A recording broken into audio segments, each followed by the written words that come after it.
하나님 아버지 하나님 감사합니다. 오늘도 제가 주님의 십자가 복음을 들고 이 자리에 섰습니다. 주님께서 저에게 계시해 주신 그대로 더하거나 빼지 말고 그대로 전할 수 있도록 인도하시고 듣는 우리 그리스도인들도 더하거나 빼지 않고 주님께서 말씀하신 그대로 받고 이해할 수 있도록 전하는 저나 듣는 우리 그리스도인들 모두 위에 주님의 은혜를 부어 주시옵소서. 모든 말씀 우리 주 예수 그리스도의 이름으로 기도드립니다. 아멘. 자, 그러면 처음 본문 말씀 읽을 때 일어서 주시기 바랍니다. 본문 말씀은 출애굽기 3장 7에서 8절입니다. 그리고 여호와께서 말씀하셨으니 이집트 안에 있는 내 백성의 고통을 정녕 내가 보았고 그들의 울부짖음을 그의 압제자들의 면전으로부터 내가 들었으니 그의 아픔을 내가 알고 있노라. 그리고 이집트의 손으로부터 그를 구출하고 저 땅으로부터 좁고 넓은 땅으로 젖과 꿀이 흐르는 땅으로 가나안 사람과 헷 사람과 아모리 사람과 브리스 사람과 히 사람과 여부스 사람의 장소로 데리고 올라가려고 내가 내려갔노라. 다음 같이 자 주기도문 마태복음 6장 9에서 13절을 같이 읽도록 하겠습니다. 하늘들 안에 계신 우리 아버지여 당신의 이름이 거룩히 되게 하시며 당신의 왕국이 오게 하시고 당신의 원함이 하늘들 안에서처럼 땅 위에서도 이루어지게 하시며 그 필요 적절한 저희의 양식을 오늘 저희에게 주시고 또한 저희 자신들이 저희의 채무자들을 면제해 준 것 같이 저희의 채무를 면제해 주시며 저희를 시험 안으로 끌어들이지 마시고 오히려 그 악한 자로부터 구출하소서. 자, 다 앉아주시기 바랍니다. 음, 그러면 오늘도 계속해서 기자 출신의 무신론자인 윌리엄 헨리 버가 1860년에 출판하여 현재까지 많은 자연들에게 읽히고 있는 Self Contradictions of the Bible, 즉 성경의 자가 당착들이란 책에 게재된 144개의 문제들을 하나도 빠짐없이 풀어가며 자연들의 눈에 모순으로 보이고 다른 복음이 잘못 가르치고 있는 것들을 그 양의 계시를 통해 제대로 된 십자가 복음으로 선포하겠습니다. 버가 97번째 성경 자장착이라고 주장하는 것은 하나님께서 가나안 땅을 아브라함과 그 씨에게 영원히 주시겠다고 약속하셨는데 왜 그들은 결코 그 땅을 받지 못했나요? 하는 것입니다. 버뿐 아니라 많은 자연인 그리스도인들도 똑같은 생각을 가진 적이 있을 것입니다. 하지만 십자가 복음에 익숙한 그리스도인들은 이미 그 답을 알고 있습니다. 제가 슬라이드를 보여드릴게요.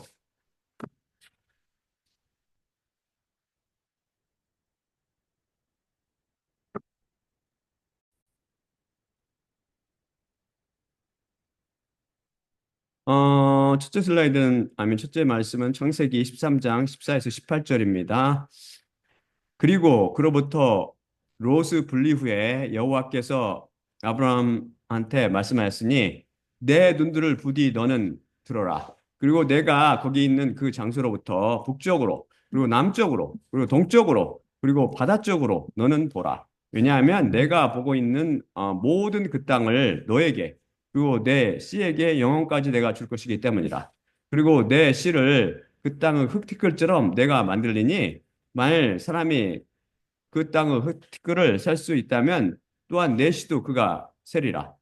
일어나 그것의 길이 쪽으로 또한 그것의 너비 쪽으로 그 땅 안에서 걸어라. 왜냐하면 너에게 내가 줄 것이기 때문이라. 그러자 아브라함이 장막을 옮겼고 왔으며 헤브론 안에 있는 마물의 테레빈 나무들 안에 거주했더라. 그리고 거기에 여호와께 번제단을 그가 세웠더라. 다음은 창세기 17장 8에서 9절입니다. 또한 내가 나와 너와 내 씨 사이에 그들 세대들을 걸쳐 영원한 언약을 세우고 너에게 하나님이 되고 내 뒤의 내 씨에게 하나님이 되리라. 또한 내가 너와 내 뒤의 내 씨에게 거주할 땅 모든 가나안 땅을 영원한 소유로 줄 것이며 나는 그들에게 하나님이 되리라. 다음 슬라이드는 아브라함과 그 씨는 결코 그 땅을 받지 못했다입니다. 사도행전 7장 4에서 5절입니다. 스테반의 증언이죠. 그때 갈대아인의 땅 밖으로 나가 하란 안에 그가 거주했더라. 그리고 거기에서 그의 아버지의 죽음 후에 너희 자신들이 지금 거주하고 있는 이 땅 안으로 그를 그분께서 이주시키셨느니라. 그리고 그 안에서 그에게 한 발걸음의 땅조차 상속을 그분께서 주시지 않으셨고 그에게 아이가 있지 않을 때 그것을 그에게 또한 그의 뒤에 올 그의 씨에게 소유로 주실 것을 약속하셨느니라. 다음이 히브리서 11장 9에서 13절입니다. 믿음으로 그 땅의 약속의 공동 상속자들인 이삭과 야곱과 함께 낯선 사람처럼 장막들 안에 거주하며 약속의 땅을 향해 그가 곁에 주거했으니 하나님께서 기술자여 장인인 그 기초들을 가진 그 성을 기대했기 때문이었더라. 중약 이 사람들은 다 믿음을 따라 죽었으며 약속들을 받지 못하였으되 그것들을 멀리서 보고 환영하며 또 땅에서는 외국인과 나그네임을 고백하였느니라. 어, 여기서 보듯이 하나님께서는 분명 아브라함과 그의 씨에게 가나안 땅을 영원한 소유로 줄 것이라고 약속하였습니다. 그런데 성경을 자세히 읽어보면 아브라함은 평생을 유목민으로 떠돌이 생활을 했으며 심지어 한 발걸음의 땅조차 소유하지 못해 자기의 사랑하는 아내 사라가 죽었을 때 묻을 땅조차 없어서 그것을 함으로 아들들에게 돈을 주고 샀어야 했습니다. 그뿐이 아닙니다. 그 땅의 공동 상속자들로 거명된 이삭과 야곱 등도 마찬가지였습니다. 그리고 영원한 소유로 주시겠다는 하나님의 약속과 달리 그의 후손들은 아시리아와 바벨론, 헬라와 로마 제국 등에 의해 나라를 뺏긴 적이 있었으며 이스라엘 민족은 자기 땅을 잃고 다른 나라의 압제하에 살거나 디아스포라, 즉 다른 나라에 흩어져 살게 되었습니다. 그리고 1948년 5월 14일 데이비드 벤 구리온에 의해 독립국가를 선포함으로 다시 그 나라를 가나안 땅에 재건하게 됩니다. 하지만 그 땅은 하나님께서 아브라함에게 약속했던 좁고 넓은 땅, 소위 젖과 꿀이 흐르는 땅이 아닙니다. 강원도만한 작고 척박한 땅이지요. 그럼 하나님께서 아브라함에게 약속하신 좁고 넓은 땅, 젖과 꿀이 흐르는 땅, 가나안 땅은 어떻게 된 것입니까? 버가 주장했듯이 하나님께서 아브라함에게 거짓 약속을 하신 것입니까? 아니면 하나님께서 아브라함에게 하신 약속을 지키실 능력이 없어서 이런 꼴이 되고 만 것입니까?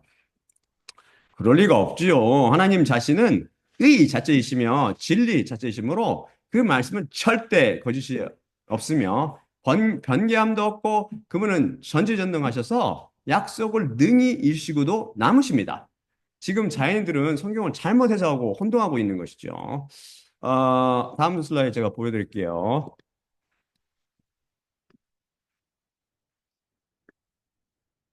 왜냐하면 성경은 온통 비유로 써있기 때문입니다. 음, 예, 읽어드릴게요. 마태복음 13장 34에서 35절입니다.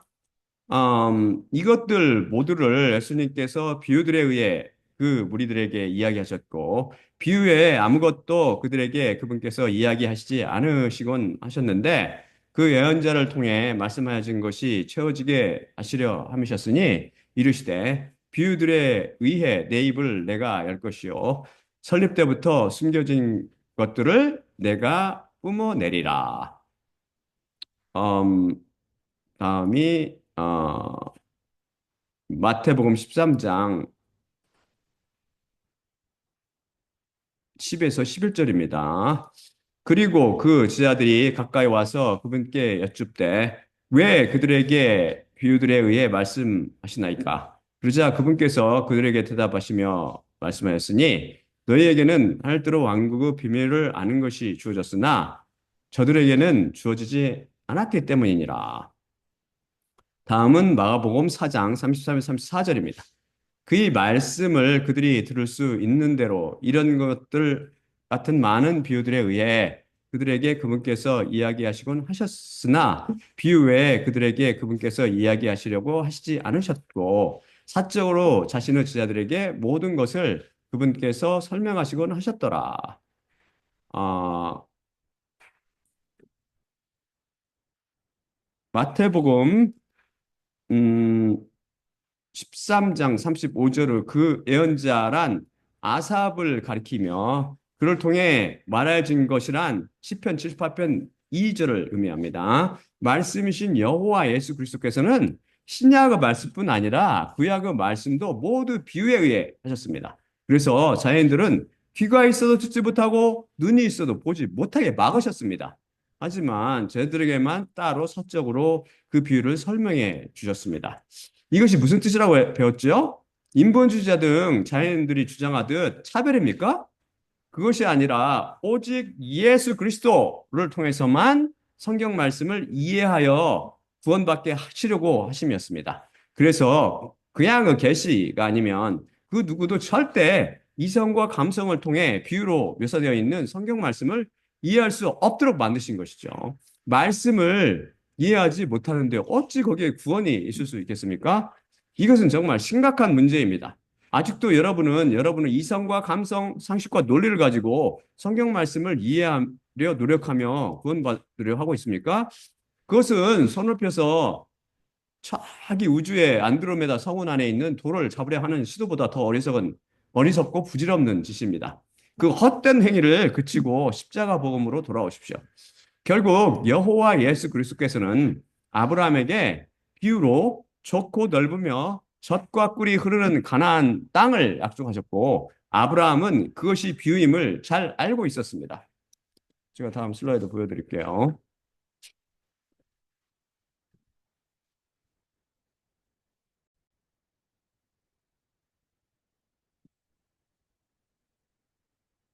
어, 이거는 히브리서 11장 9에서 10, 13에서 16절입니다. 믿음으로 그 땅의 약속의 공동 상속자들인 이삭과 야곱과 함께 낯선 사람처럼 장막들 안에 거주하며 약속의 땅을 향해 그가 곁에 거주했으니 하나님께서 기술자여 장인인 그 기초들을 가진 그 성을 기대했기 때문이었더라. 중략 이 사람들은 다 믿음을 따라 죽었으며 약속들을 받지 못했으되 그것들을 멀리서 보고 환영하며 또 땅에서는 외국인과 나그네임을 고백하였느니라. 이처럼 말하는 자들은 본향을 찾는 자라는 것을 분명히 나타내기 때문이라. 만일 그들이 나온 그곳을 생각하였더라면 돌아갈 기회가 있었으리라. 하지만 지금 그들은 더 나은 본향을 사모하니 곧 하늘에 있는 것이라. 그러므로 하나님께서 그들의 하나님이라 일컬음 받으심을 부끄러워하시지 않으셨으니 그들을 위하여 한 성을 예비하셨기 때문이라. 여기서 히브리서 11장 9절 약속의 땅을 향해 그가 곁에 거주했으니를 모든 번역 성경들이 약속의 땅 안에서 거주했으니 나 이와 비슷하게 축자적 번역을 하지 않음으로 오역했습니다. 축자적 번역을 하지 않은 이유는 이성과 감성을 동원하여 번역하다 말이 안 되는 것처럼 들리니까 그것을 논리적으로 말이 되게 변개시킴으로 발생한 것이죠. 그들은 육신적인 가나안 땅이 약속의 땅이라고 착각했던 것입니다. 비유 때문에 걸려 넘어진 것이죠. 여기서 이성에 의해 모든 번역 성경들이 오역한 단어가 헬라어 바로 이 케오인데 이것은 to dwell or reside near로 무엇을 근처에 주거 하거나 거주하다라는 뜻으로 to live nearby로 무엇을 근처에 살다 혹은 to dwell beside로 곁에 주거하다라는 뜻입니다. 분명히 무엇을 안이 아니라 무엇을 근처나 곁에 살다라는 뜻이죠. 그래서 자연인들이 아브라함이 가나안 근처에 산 것이 아니고 가나안 땅 안에 살았었잖아. 혼동한 것이죠. 바로 그 다음에 오는 전치사 에이스 때문에 그들이 더욱 혼동했는데 이것이 여러 가지 뜻이 있으며 이것은 여러 가지 전치사인데 여러 가지 뜻이 있으면 대표적인 것이 extension involving a goal or place 뜻을 갖는 전치사로 번역하면 into나 toward 혹은 to로 무엇을 안으로나 무엇을 향해 라는 뜻을 갖습니다. 즉 헬라 원문이 정확히 증언하듯 아브라함은 약속 땅 안에 살았던 것이 아니라 그 약속 땅을 향해 그것을 바라보며 그 곁에 살았던 것입니다. 그들이 기도했던 약속 땅이 그럼 무엇이었나요? 바로 그 다음 구절인 10절이 분명히 증언해 주듯이 하나님께서 기술자요 장인인 그 기초들을 가진 그 성을 기대했기 때문이었더라입니다. 즉 약속 땅은 육신의 땅인 가나안이 아닌 영에 속한 곳인 바로 그 성이었던 것이죠. 그리고 13절은 이 사람들은 다 믿음을 따라 죽었으며 약속들을 받지 못하였을 때 그것들을 멀리서 보고 환영하며 라고 증언합니다. 여기서 이 사람들이란 이 문장 바로 앞에 나오는 아브라함 등 약속들을 받은 사람들을 말합니다. 이들은 약속들을 받지 못했다고 성경이 말씀하는데 이 약속들이 무엇을 가리킨다고 제 53강에서 배웠죠? 이것은 약속의 헬라어인 에판겔리아의 복수형으로 되어 있는데 아브라함에게 하신 약속들을 말합니다. 그 약속들의 내용이 무엇이었길래 그 약속들이 성취되지 못했지만 멀리서 그것들을 보고 환영했나요?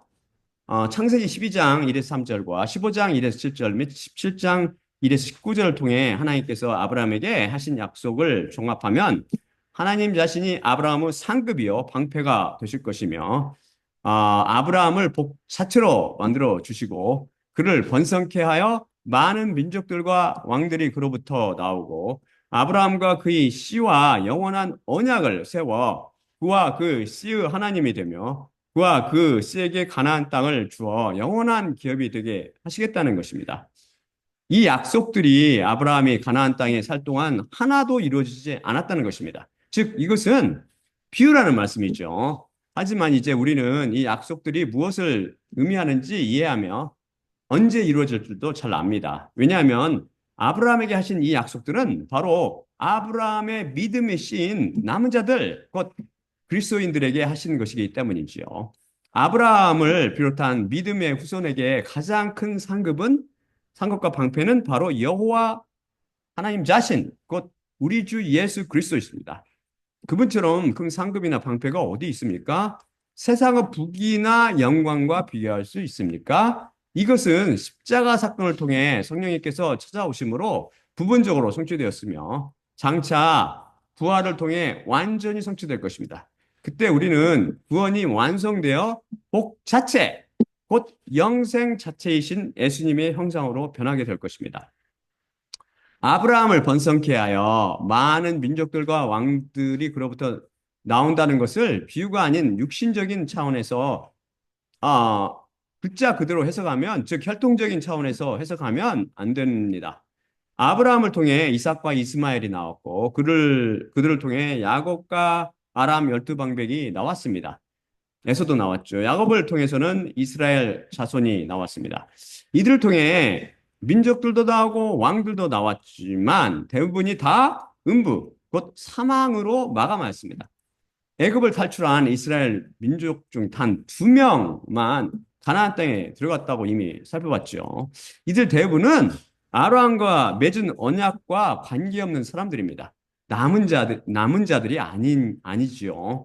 로마서 9장 6절을 통해 살펴봤듯이 아브라함에게 하신 약속에서 하나님께서 그를 통해 민족들과 왕들이 많이 나올 것이라고 말씀하셨는데 이들은 육신의 민족이나 왕을 육신의 민족이나 왕 혹은 이스라엘을 의미하지 않음을 알 수 있습니다. 이들은 장차 새하늘과 새 땅에서 왕으로 살아갈 많은 민족들 중에 뽑힌 남은 자들을 의미합니다. 이어서 히브리서 11장 15에서 16절이 증언하듯 만일 그들이 나온 그곳을 생각하였더라면 돌아갈 기회가 있었으리라. 하지만 지금 그들은 더 나은 본향을 사모하니 곧 하늘에 있는 것이라입니다. 즉 아브라함 등이 받은 약속의 땅은 바로 하늘에 있는 성, 바로 그 성인데 새 예루살렘 성을 의미하는 것이죠. 그래서 히브리서 11장 16절은 이것을 분명히 하기 위해서 이러므로 하나님께서 그들의 하나님이라 일컬음 받으심을 부끄러워하지 않으셨으니 그들을 위하여 한 성을 예비하셨기 때문이라고 증언합니다. 한 성이 바로 그 성인 새 예루살렘 성입니다.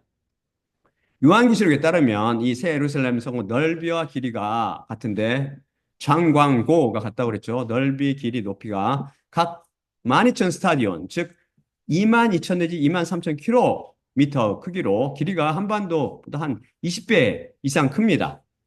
미국의 거의 절반에 해당하는 거대한 성입니다. 이 땅은 하나님께서 아브라함에게 약속을 했듯이 좁고 넓은 땅입니다. 이곳에 하나님께서 계시고 천사들과 부활된 그리스도인들과 하나님의 아들의 영광에 이른 피조물들이 드나들 것입니다.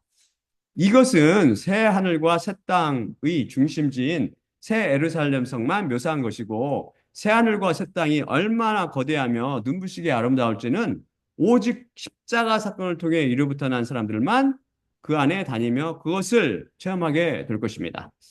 그때를 소망하며 기다립시다. 약속 땅의 비유, 약속 땅의 비유요. 하늘의 예루살렘 성을 의미함을 알 수 있는 중요한 이유 중 다른 것은 다음의 또 다른 비유를 증언하고 있는 성경 말씀 때문입니다. 보여드릴게요. 갈라디아서 4장 22에서 26절입니다. 너희는 나에게 말하라. 율법 아래에 있기를 원하는 자들, 율법을 너희는 듣지 않느냐? 정녕 기록되어 있으니 아브라함이 두 아들들을 가졌는데 하나는 여자 노예들로부터 또 하나는 자연인으로부터 나왔느니라. 낳느니라. 하지만 한편 여자 노예로부터 난 자는 육신을 따라 태어났으며 다른 한편 자연인으로부터 난 자는 약속을 따라 태어났느니라. 그것들은 비유로 말해지고 있는 것들이니 왜냐하면 이것들은 두 언약들이기 때문인데 한편 하나는 신의 산으로부터 태어나 노예 신분에 이르니 그녀는 하갈이라.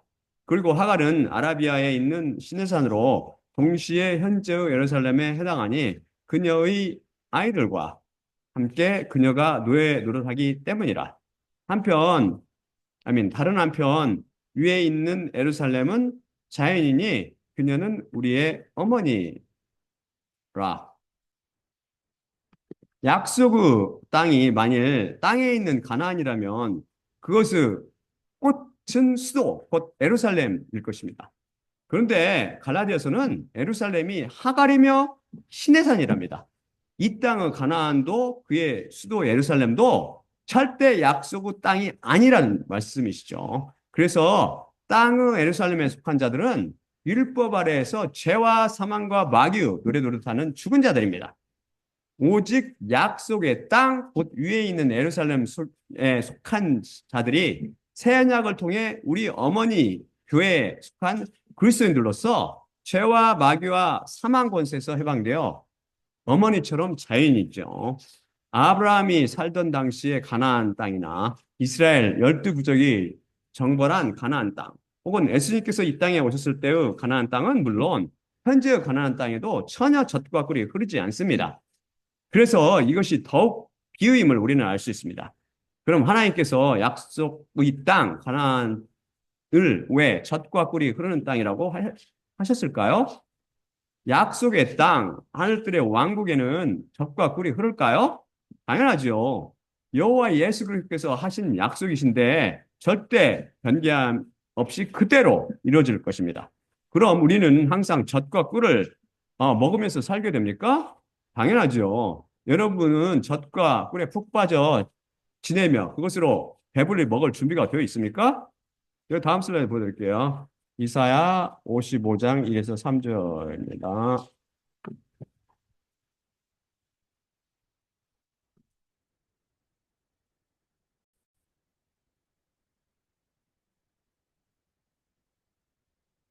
오호라 모든 목마른 자 너희는 물로 나오라.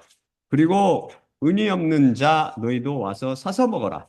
그런데 와서 은 없이 돈 없이 포도주야 젖을 사라.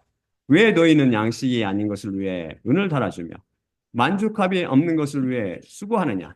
너희는 귀를 세우고 주의를 기울여 나에게 들으라.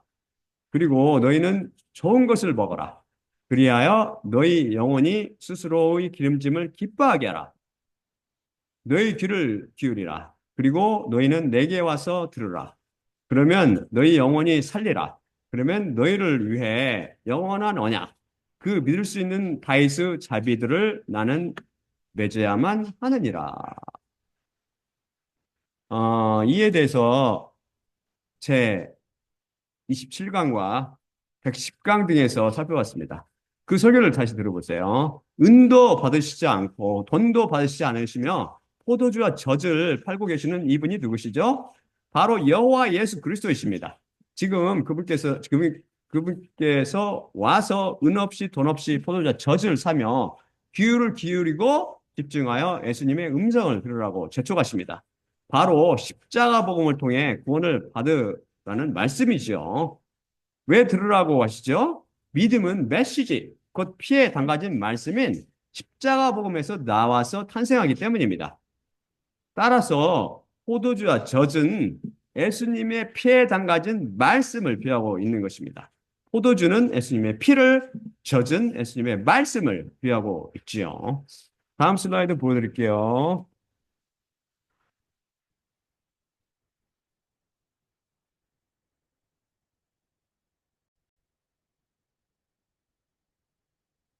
히브리서 5장 11에서 14절입니다. 그분께 관해서는 말씀이 우리에게 많으며 말씀하는 것이 설명하기 어려우니 메시지들에 대해 느리게 너희가 되었기 때문이니라. 시간들을 인해 선생들이 되어야 하는데 하나님의 말씀들의 시작의 기본 원리들을 누가 너희에게 가르쳐야 하는 필요를 다시 너희가 갖고 있으며 간단한 음식이 아니라 우유 필요를 가진 자들이 되었느니라. 정녕 우유와 함께 하는 자마다 의 말씀을 모르나니 유아이기 때문이라. 그러나 단단한 음식은 완전한 자들의 것이니 훈련된 습관으로 인해 좋은 것과 나쁜 것의 분별력을 위해 감각기관들이 훈련된 자들이라. 여기서 그분 처음 말씀 은 멜기세덱 대제사장을 지칭합니다. 여기서 메시지는 물론 십자가 복음을 의미하지요. 완전한 자들이란 예수님은 흠없고 점없는 제물로 인해 완전하다고 인정된 이로부터 난 사람들을 가리킵니다. 제가 항상 십자가 복음을 통해 좋은 것과 나쁜 것, 참과 거짓을 분별해 주듯 이로부터 난 사람들은 항상 감각기관들이 훈련을 받아서 좋은 것과 나쁜 것을 분별하는 능력이 뛰어납니다. 그것의 시금석은 물론 하나님의 말씀이지요. 오직 말씀으로 원칙에 따라서 여기서 보듯이 젖은 그리스도인들 중에서도 아직 젖먹이 단계, 곧 유아에게 가르쳐지는 하나님 말씀들의 시작의 기본 원리를 비유합니다. 유아는 젖을 먹고 자라야 완전한 사람이 됩니다. 다음 슬라이드 보여드릴게요. 베드로전서 2장 1에서 2절입니다.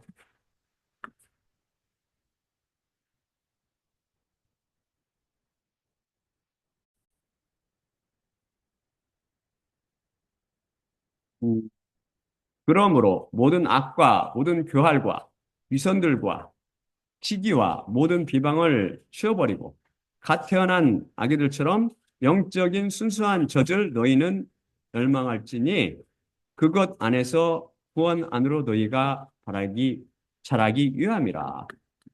어, 그래서 성경 말씀 중에 젖은 아직 위로부터 낳지 못한, 즉 자연인 상태의 그리스도인이나 이로부터 갓 태어난 그리스도인을 위한 하나님 말씀대로 기본 가르침을 뜻합니다. 하늘들의 왕국에는 위로부터 나지 못한 자들은 갈 수 없으므로 위로부터 갓난 그리스도인들을 위한 말씀을 비유한다고 생각됩니다. 그럼 꿀은 무엇을 비유합니까? 다음 슬라이드 제가 보여드릴게요. 다 비유, 온통 비유잖아요. 온통 비유. 눈이 있어도 보지 못하고 귀가 있어도 듣지 못하도록 주님께 다 막으셨단 말입니다. 이게 오직 예수 그리스도를 통해서만 구원받을 수 있도록 시편 119편 103절입니다. 꿀은, 그러니까 이거 꿀은 부드럽고 달콤한 하나님의 말씀을 비유합니다. 먼저 시편 119편 103절입니다. 당신의 말씀들이 제 입천장에 얼마나 부드러운지요. 제 입의 꿀보다 더하나이다. 이것도 개혁성경들 지 멋대로 다 바꿔서 개조에, 변개시켜 번역해 놨죠. 요한계시록 10장 8에서 10절입니다. 그리고 하늘로부터 내가 들었던 그 음성이 다시 나와 함께 이야기하시며 이르시기를 너는 가서 그 바다 위와 그 땅 위에 서 있는 그 천사의 손 안에 있는 열려 있는 그 책을 받으라. 그리고 그 천사를 향해 내가 떠나갔고 그에게 그 작은 책을 내게 달라고 이르니 내게 그가 이르되 너는 받으라. 그리고 그것을 삼켜버렸으니 내 배에 그것이 쓰게 될 것이지만 내 입안에 꿀처럼 그것이 달리라. 그리고 그 천사의 손으로부터 그 작은 책을 내가 받았고 그것을 삼켰더니 그것이 내 입 안에 꿀처럼 달았으나 그것을 삼켰을 때 내 배가 쓰게 되었더라. 그러자 나에게 그들이 이르고 있으니 다시 많은 백성들과 민족들과 방언들과 왕들에게 너는 예언해야만 하느니라.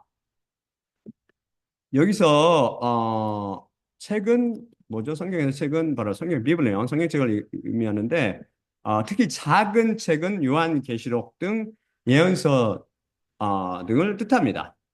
이 예언서들 즉 작은 책은 분명 하나님의 말씀이죠. 이것도 또한 여러분 혹시 하나님의 소원 즉 최종적인 뜻과 계획이 무엇이라고 배웠는지 기억나세요? 하나님의 최종 소원이 뭐예요? 잠시만요. 잘 먹고 잘 살게 해주시는 건가요, 우리를? 에베소서 1장 7에서 10절입니다. 도대체 잘 먹고 잘 산다는 게 뭐예요? 잘 먹고 잘 산다. 너무나, 너무나, 너무나, 음, 구체적이지 않잖아요.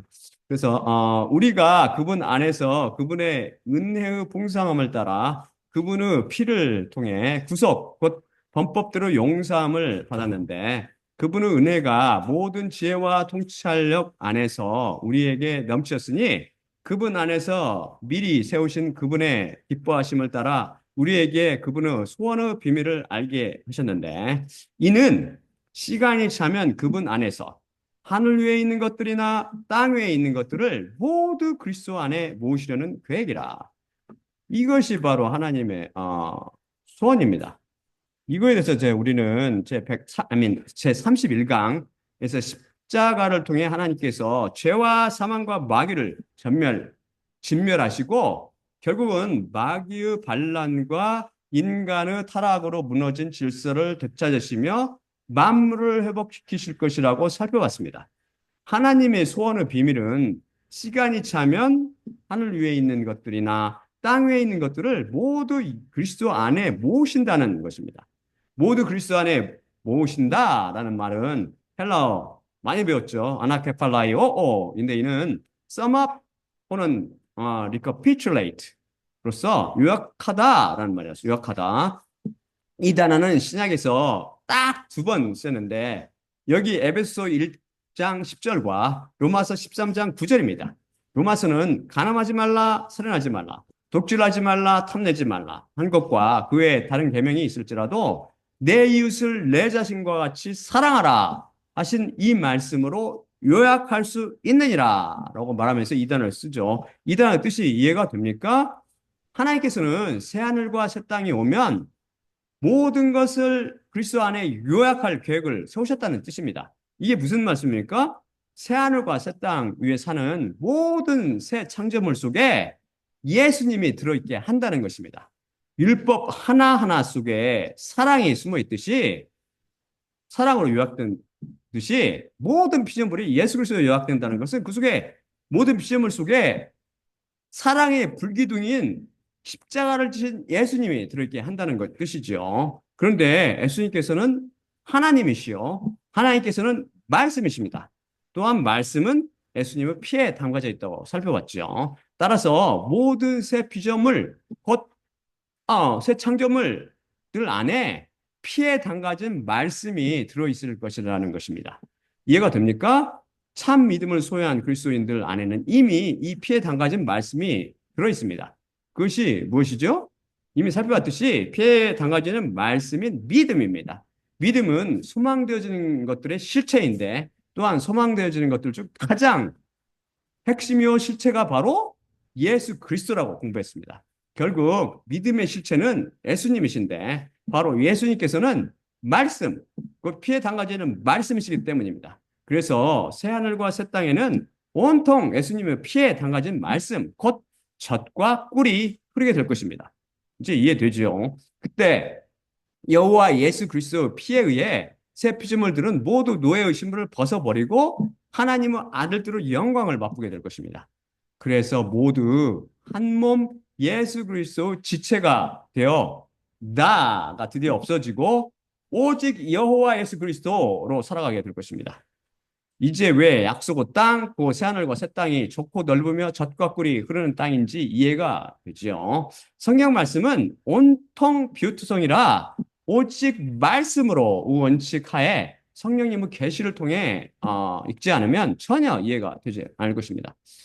버가 98번째 성경을 자당적으로 생각한 것은 누가 골리앗을 죽였고 또한 골리앗의 형제를 죽였나요? 에 관한 것으로 이 부분을 개역 성경 등이 변개시켜 오야겠으면 이성에 따라서 이성과 논리에 따라서 이미 살펴봤죠. 인간의 이성과 감성이 들어가면 필연적으로 오역이 일어나며 다른 복음이 창조됩니다.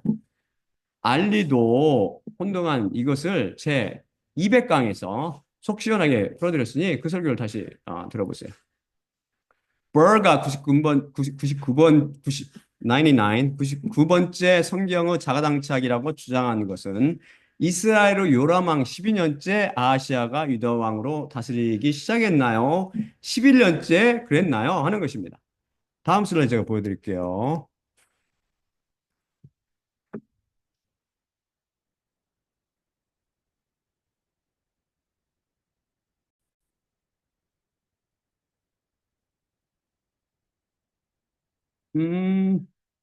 열왕기하 8장 25에서 26절입니다. 이스라엘 왕 아하브 아들 요라무 해 12년 안에 유다 왕 여호람의 아들 아하시아가 왕이 되었더라. 22세에 아하시아가 그의 왕이 된 때였고 예루살렘 안에서 1년을 그가 왕으로 다스렸더라. 그리고 그의 어머니의 이름은 이스라엘 왕 오므리의 딸인 아달랴였더라. 다음은 요람왕 11년째 아시아가 다스리기 시작했다. 열왕기하 9장 29절입니다. 그리고 아하브 아들 요람의 해 11년 안에 아시아가 유다 위에 왕이 되었더라. 보이세요? 진짜 헷갈리죠? 방금 읽었듯이 문제는 유다 왕 요람의 아들 아하시아가 이스라엘 왕 요람의 제위 왕이 된 해 왕이 된 왕으로 올라간 다음에 몇 년째 유다 왕이 되었느냐 하는 것입니다. 열왕기하 8장 25절이 증언하듯 요람 제위 12년째이냐 아니면 같은 책인 열왕기하 9장 29절이 증언하듯 요람 제위 11년째냐 하는 것입니다. 이 문제는 조금 어렵습니다. 이것을 맞히는 사람은 영적 눈이 열린 그리스도인일 것입니다. 숫자는 융통성이 없지요. 그것을 휘어서 사용할 수 없습니다. 즉, 둘 중 하나, 곧 11이나 12, 두 숫자 중 하나를 선택해야 합니다. 하지만 둘 중 하나를 선택하는 순간 이 둘을 동시에 증언하는 성경은 자가당착에 빠지고 말지요. 화면을 멈추고 한번 생각해 보세요. 숫자의 특성상 두 숫자가 동시에 오를 수는 없으니까 과연 두 숫자 중 어떤 것이 오를까요? 드디어 성경의 자가당착, 곧 모순이 발생한 것입니까? 그럼 여러분은 당연히 둘 다 옳습니다. 라고 자신 있게 답변해야 합니다. 왜 그렇죠? 그 이유는 이것이 바로 하나님의 말씀이기 때문입니다. 이 문제를 인간 그 누구도 해석하지 못한다 쳐도 저를 포함해서 그것은 성경에 오류나 모순이 있다는 증거가 결코 될 수 없습니다. 인간이 아직 이해 못한 것이지 성경이 잘못되었을 리 만무합니다. 여태껏 그것을 증명해 드렸지 않습니까? 하나님은 말씀이시고 말씀 자체이신 하나님께서 자가당착에 빠져 불완전하게 되실 리 없지요. 한 말씀 한 말씀을 철저히 지키시는 전지전능의 하나님이시기에 이것은 절대 필사오류가 아니라 믿습니다. 이반판이 숫자 기법을 통해 증명했듯이 말이지요. 그럼 어떻게 된 것입니까? 성경 말씀이 이해가 되지 않으면 그 역사 현장 속으로 뛰어 들어가야 합니다. 자, 같이 가볼까요? 우리는 제180강 성경 쓰고 101개의 모순들 시리즈를 배우며 알리가 바로 이 유다 왕 아하시아가 왕이 된 나이가 맞지 않는다면 이것을 오류라고 제기했는데 이 문제를 성령님께서 어떻게 푸시는지 같이 배웠지요. 그때 우리는 이 문제의 인물 아하시아가 과연 22세 왕이 되었느냐, 42세 왕이 되었느냐에 대해 풀이하며 22세는 아하시아의 나이고 42세는 그의 아버지 여호람의 나이임을 밝혀냈습니다. 그 설교를 다시 들어보세요. 그 중에서 일부를 빌려오면 성경 말씀이 증언하듯 여호사밧이 아직 유다 왕으로 다스리고 있을 때 그의 아들 여호람이 유다 왕이 됩니다. 여호람이 쿠데타를 일으킨 것인가요? 아닙니다. 솔로몬도 다윗이 아직 왕으로 있었을 때 이스라엘 왕으로 기름 부음 받았습니다. 또한 아사랴 곧 으시야 왕이 문둥병이 들자 그의 아들 요담이 대신 왕이 되어 유다를 다스렸죠. 이것은 드물지 않은 일로 한 왕이 그 아들 왕과 같이 왕위에 앉아 있는 것은 특히 왕이 연로했거나 병들었거나 했을 때 발생합니다. 그리고 열왕기하 8장 25절 이스라엘 왕 아하브 아들 요람의 해 12년 안에 유다 왕 요람의 아들 아하시아가 왕이 되었더라 라는 말씀으로 비춰볼 때 여호람은 아하브 아들 요람 제5년부터 제12년까지 하나님의 계산법에 따라 8년 동안 다스렸고 또한 요람 제5년에 여호사밧이 아직 왕이었을 때 여호람이 왕으로 등극하여 여호사밧과 함께 같이 다스렸다고 살펴봤습니다. 여호사밧이 죽은 해가 기원전 862년입니다. 여호람은 요람 제5년, 곧 기원전 864년에 왕이 됩니다. 여호람은 아버지 여호사밧이 왕이었을 때 등극하여 이스라엘 왕 요람 제5년부터 제12년까지 8년을 다스립니다. 하나님 계산법으로 40세까지 유다를 다스렸죠. 그런데 그는 이스라엘 나이 42세에 죽습니다. 2년은 어찌 된 것인가요? 그리하여 여호람 또한 요람 11년에 아하시아가 유다 왕이 된 것은 어찌 된 것입니까?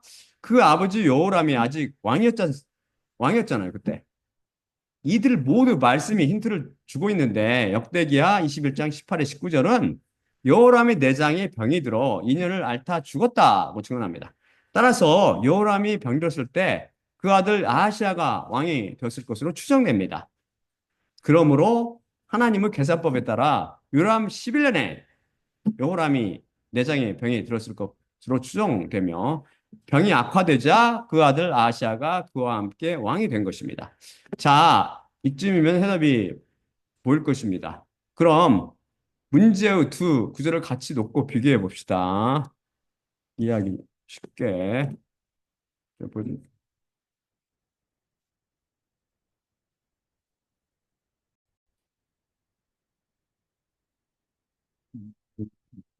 문장들이죠. 요람이 왕이 된 때는 과연 언제인가요? 라는 것입니다. 열왕기하 8장 25에서 26절입니다. 이스라엘 왕 아하브 아들 요람의 해 12년 안에 유다 왕 여호람의 아들 아하시아가 왕이 되었더라.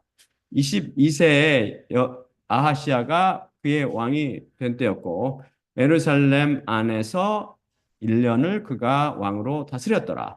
그리고 그의 어머니의 이름은 이스라엘 왕 오므리의 딸인 아달랴였더라. 다음에 열왕기야. 똑같은 열왕기야. 예, 똑같이 열왕기야인데 같이 이걸 지은 사람이 이걸 헷갈렸겠어요? 열왕기야 9장 29절. 뭐 1장밖에 차이 안 나는데 서로 챕터 하나. 그리고 아하브 아들 요람의 해 11년 안에 아하시아가 유다 위에 왕이 되었더라. 자, 제가 성령님은 계시를 받아 문제를 어떻게 풀었는지 가르쳐 드릴게요. 우선 성경 말씀은 항상 참이므로 둘 다 맞다. 그래서 저는 시작했습니다. 그리고 성령님께서 가르쳐 주신 제 180강을 복습했습니다. 그러자 해답이 보이기 시작했죠. 그 다음 한 것이 바로 왕이 되었더라라는 히브리어 동사를 사전에서 찾아본 것입니다. 성경 말씀은 반드시 원어를 통해서 연구해야 합니다. 번역 성경이 오류투성이기 때문이며 번역에 따른 오류를 최대한 줄이기 위해서입니다. 여기서 왕이 되다라는 히브리어는 말라흐인데 이 단어와 왕이란 뜻의 명사 멜레흐는 카그네이트, 즉 같은 원어 단어입니다. 그런데 동사 말라흐는 to be king, 즉 왕이다라는 뜻으로 to become king, 곧 왕이 되다라는 뜻과 to reign as king, 즉 왕으로 다스리다라는 뜻이 있습니다.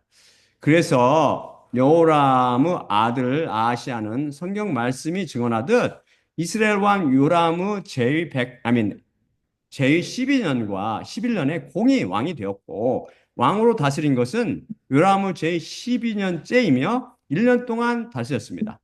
어떻게 요람의 제 11년과 12년의 해에 두 번 왕이 될 수 있었나요? 그래서 우리는 역사 현장으로 뛰어 들어가야 하는 것입니다. 다음은 저 추정입니다. 아시아의 아버지 여호람이 요람의 제 11년에 내장에 병이 들었는데 갑자기 증세가 악화됐습니다. 그러자 유다 백성은 부랴부랴 그의 아들 아하시아를 왕으로 세웠습니다. 그래서 아하시아가 요람 11년째 유다 왕이 된 것입니다. 그런데 여호람은 아하시아가 왕으로 임명되자마자 갑자기 눈이 띄게 호전되며 건강을 많이 되찾아서 다시 왕으로 다닐 수 있게 되었습니다. 환자를 볼 때, 제가 의사잖아요. 환자를 볼 때 이런 경우는 제법 많이 있습니다. 억지로 지어낸 이야기가 아니라는 말씀이죠. 그래서 아버지 여호람이 다시 왕으로 다스릴 수 있게 되었고, 아시아는 이름만 왕이었지 유다를 전혀 다스리지 않았습니다. 그런데 이스라엘 요람 왕 12년의 해 요람 42세 내장병이 악화되었습니다. 그래서 그의 아들 아하시아는 다시 왕에 정식적으로 등극하게 되었고 그때 본격적으로 유다 왕으로 다스리게 됩니다. 요람은 왕위를 아들에게 물려준 후 바로 죽지 않고 조금 있다가 살다 죽습니다. 그런데 아시아는 아하브 사이로서 아하브 길로 행하며 많은 악을 행했습니다. 이스라엘 왕 요람과 함께 아람과 전쟁하다 요람이 부상당하자 그를 문병하러 이스라엘로 갑니다. 그런데 아하브 집안을 싹쓸이하던 이스라엘 장군 예후가 이스라엘 왕 요람과 유다 왕 아하시아를 차례로 살해합니다. 성경의 시기에 따르면 바로 이 이해 기원전 856년에 이스라엘 왕 요람과 유다 왕 요람 및 아하시아가 모두 다 죽습니다. 성경이 기막히게 증언하던 말입니다. 제 주장을 뒷받침하는 것은 바로 열왕기하 9장 29절 말씀인데 그것은 그리고 아하브 아들 요람의 해 11년 안에 아하시아가 유다 위에 왕이 되었더라라고만 증언하며 그 이후에 아시아가 왕으로 다스렸다는 언급이 전혀 없습니다. 그저 잠시 왕이 되었다는 단순한 사실만을 증언한 것이죠. 어때요? 감쪽까지 문제가 풀렸지요? 우리는 오늘도 다시 한번 성경 말씀 속에는 절대 오류가 없으며 자연대로 혼동만 있고 설령 우리 인간들이 풀지 못하는 어려운 난제에 부딪혀도 그것은 절대 성경에 오류나 자가당착이 있다는 증거가 될 수 없다는 중요한 진리를 배웠습니다. 이런 놀라운 하나님 말씀, 절대 무호 진리 말씀에 여러분의 영혼을 맡게 되길 바랍니다. 그럼 마지막으로 고린도전서 11장 24에서 26절 읽고 마치겠습니다.